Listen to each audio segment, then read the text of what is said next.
I like China. Very valuable. I love China. Am I supposed to dislike them? Wow. China. China is a wonderful place. It has amazing landscapes, a rich history, and a very hard-working, warm people. But how does a country that has thrived for generations and generations turn into what it is today?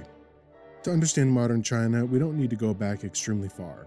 A lot of why China is what it is came because of World War II and the civil war between the nationalists and the communists.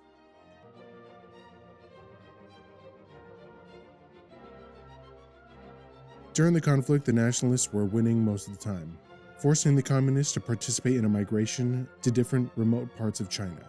Since the nationalists held most of the country, they were also in charge of defending it.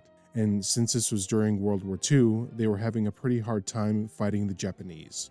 Japan had taken an extremely aggressive approach towards China, doing little things like committing atrocities and beating back the nationalists pretty bad. Japan was kind of kicking China's ass.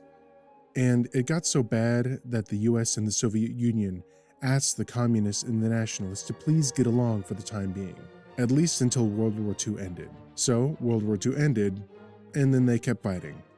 The communists came out on top, mostly because the nationalists had been drained from fighting the Japanese for so long. But the nationalists still survived and were able to settle Taiwan. Since the communists won, they decided it was time to create their utopia with what was called the Great Leap Forward, using the USSR as a model. And if you're modeling your society after anything that Stalin is doing, you're gonna have a bad time.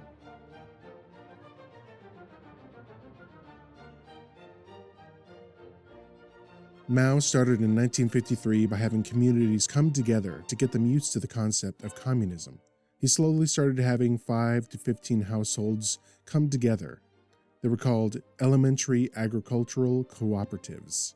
Then they increased the numbers after a little bit of success, 20 to 40 households. Then higher cooperatives of 100 to 300 families coming together to farm cooperatively for the glory of communism. Peasants were encouraged to form a joint collective farming association, which would supposedly increase their efficiency without robbing them of their land and restricting them of their livelihoods. But by 1958, things started to get a little bit more intense. The communists started seizing all private property, arresting landlords, demonizing them, publicly shaming them, and then killing them in a mass movement. They would have large demonstrations with whole villages participating in the shaming and witnessing the executions, making them complicit with what was taking place. The peasants had a lot of built-up emotion from their recent hardships because of the Civil War and because of fighting back the Japanese, and they needed to take their emotions out on someone. So, the landlords and the rich people of the country were the ones that they took their emotions out on. The leaders of the Communist Party needed a scapegoat as well as a way to seize the money and private property from the people who had it, so they used the locals to do their dirty work, and it was a great way to kill two birds with one stone. After the purging of those devious landowners, it was then time to collectivize the whole country. The peasants really owned nothing at this point. The communists even took the furniture and anything else the peasants owned. Then the work really started. It was pure oppression. And imagine this, you're a peasant, and one day after fighting a civil war and surviving World War II, you're then told, "Hey comrade, drop everything that you're doing. We need you to work on a farm now for 12 hours a day. Also, you don't own a house, and you actually own nothing. Also, you have to do everything for the state now. While you're working for 12 hours a day, you'll be able to sing songs and think about how fun it is to work for the party.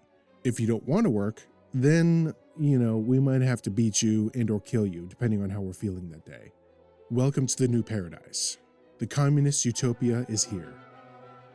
The people put in charge of the collective farms were called cadres. They enforced the law and they punished anybody that they deemed to be wrong. So it was a pretty subjective thing, depending on the cadre that you had. They made everyone work that could. Grueling work that was extremely hard on the body. Being on a collective farm at this time was basically being in an open-air prison, with the guards doing whatever they wanted. They took pots and pans so people could cook their own food. You had to eat from the collective pot only.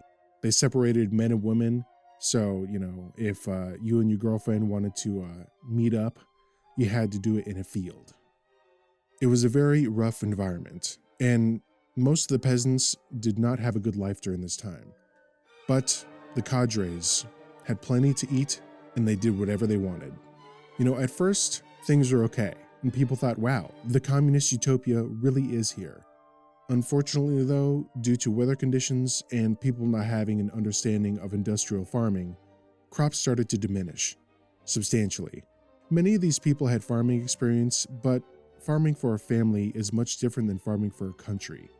At this time, the people in charge of the collective farms, the cadres, they were fudging their numbers, and they were making it seem like they had a lot more food than they really did to appease the state, because the state had extremely high standards.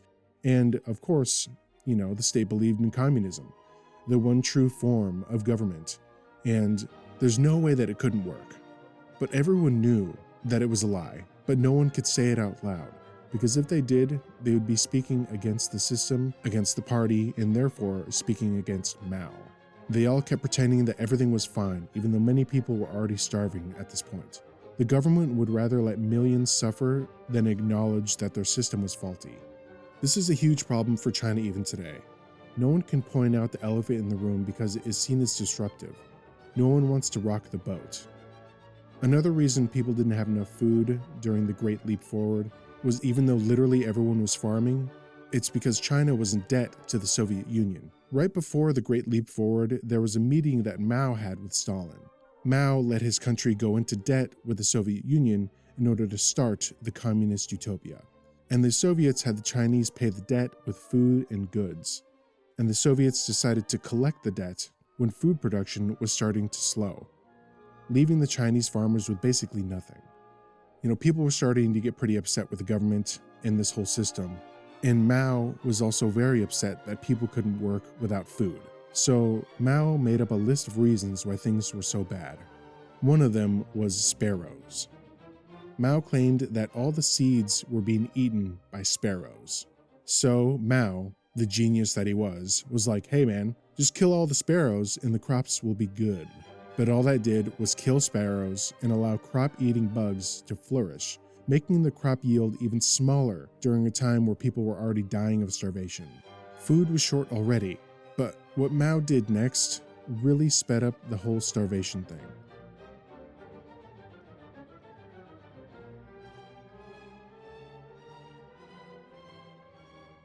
Mao was like, hey, I know you were a peasant before and now we made you an industrial farmer, but now we need you to work in an industrial factory to make steel.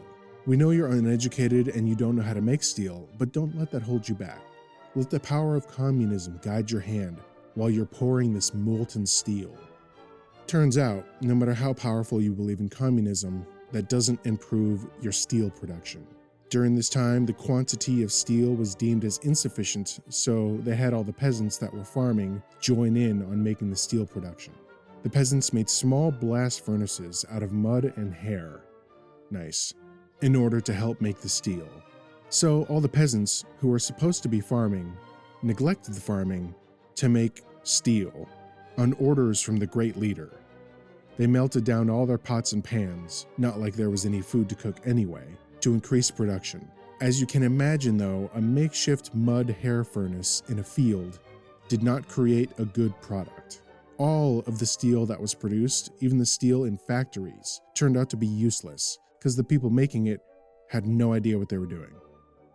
And you can imagine, since all the peasants went from farms to making steel, this caused the crops to suffer even more. So they had no steel, and now they really didn't have enough food for the countryside. Let the real famine begin.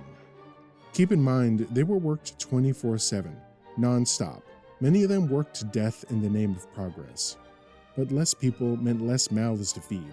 So it would make sense why the government was okay with this method.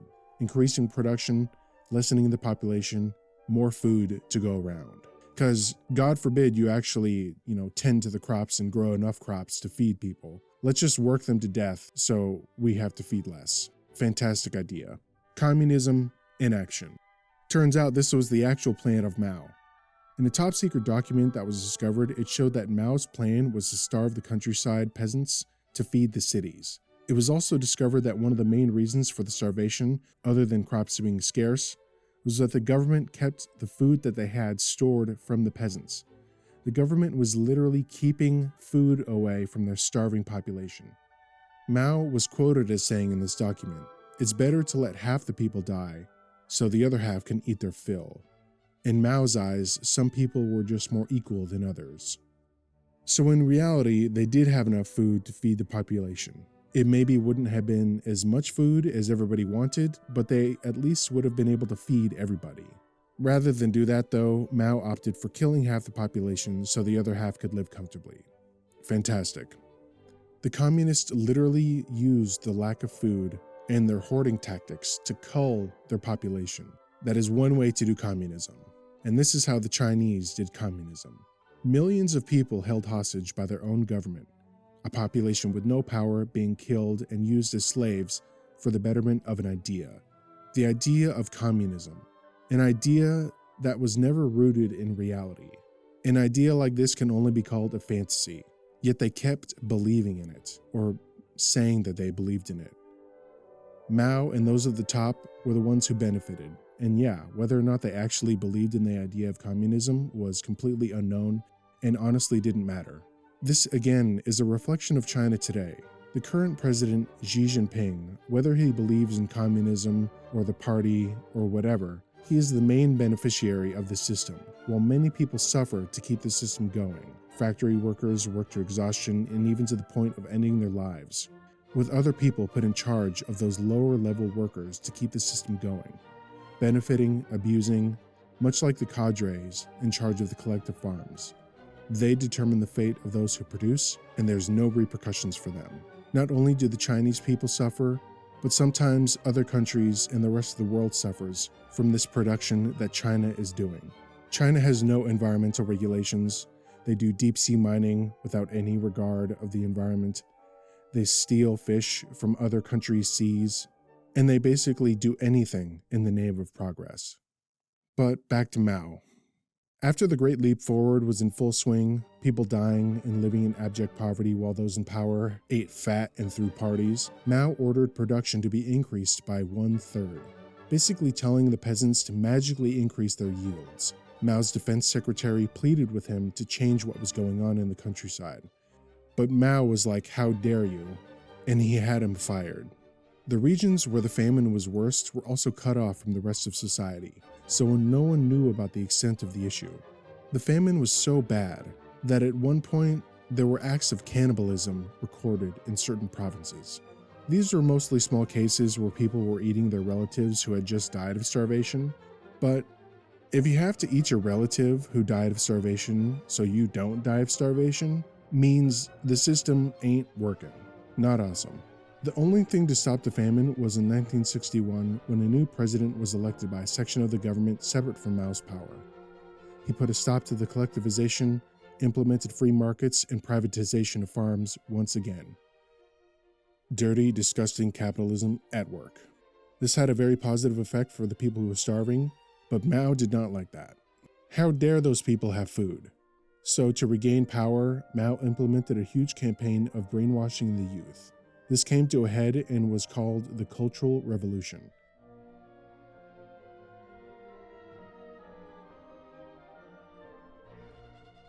The goal was to eliminate capitalist ideals from Chinese history. He wanted to destroy the four olds: old ideas, old cultures, old customs, old habits. This included religious tendencies and ancient Chinese philosophy such as Confucianism. Mao used university students, some of whom were the children of cadres from the Great Leap Forward, to execute the Cultural Revolution. They were radicalized because of what was known as the Little Red Book. This book spouted the glories of communist ideology and the glories of Mao. The Little Red Book was in circulation for years. Having a Little Red Book meant that you were dedicated to the communist movement, a communist China, and most importantly, Mao. The youth, who had no real idea of the past, rallied against the bureaucratic body, tore them from power, and put them in prison where they eventually died. They destroyed historical sites, temples, and anything that was against the party. They even gathered and murdered thousands of teachers and academic people because they were blamed for poisoning the minds of the country. Even having glasses was enough to get you killed during this time, because glasses were seen as academic, being used for reading, which is something communists hate, next to thinking for yourself.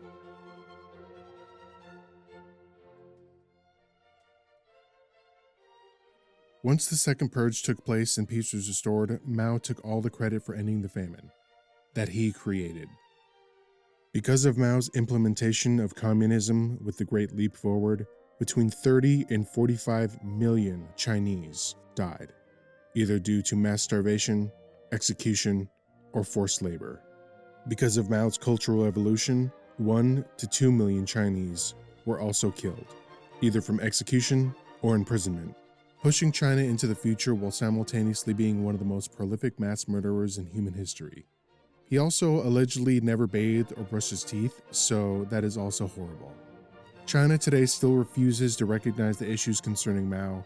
They choose to ignore the elephant in the room and continue the theme of systematic abuse of their population, but now with greater power and technology, and the people are even more powerless than before. China is a wonderful country with an amazing history that has had the worst leadership in the past 100 years. This leadership can and will continue its oppression with no repercussions, unless the world wakes up to its actions. We must not let history repeat itself. China's past must not be forgotten. No country's past must be forgotten. Our future depends on it. A country that cannot face its past has no future.